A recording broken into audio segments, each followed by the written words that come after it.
Sometimes when a copy of Microsoft Office, such as Office or Access 2007 or 2010, either gets installed or updated, it can mess up the settings to the AMASTENK program, because AMASTENK requires Office or Access 2013, 16, or 19 in order to run. So if the installation or update of an older version of Access takes place, being a product of Microsoft Office, it may set the default setting to try to open up AMAS with that version.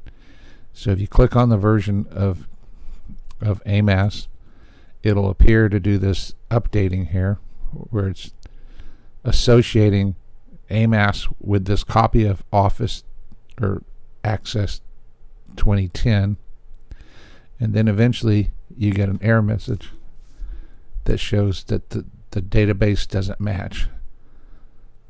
So this message that's coming up right here. Just a second.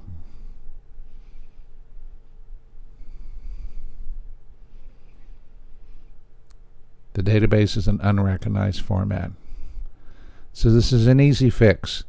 All you need to do is right click the AMASTENK icon, go to Properties, click on the General tab at the top, and on the line where it says Opens with Microsoft Access, click on the Change button.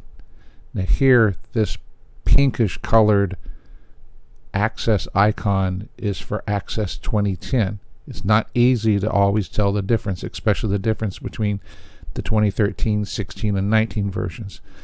So what we want to do is we want to click on a version down here, which would either look like this or would have like solid red lines in it, depending on what version you're using. You just simply click on this, click OK, then close this by clicking OK, and then try to open up AMAS again, and it's going to give you a message, but now it's trying to set up Access 2016, or in this case, to run with AMAS. Then it takes about 30-45 seconds for it to run through everything, and when it's done, now your AMAS program will open up.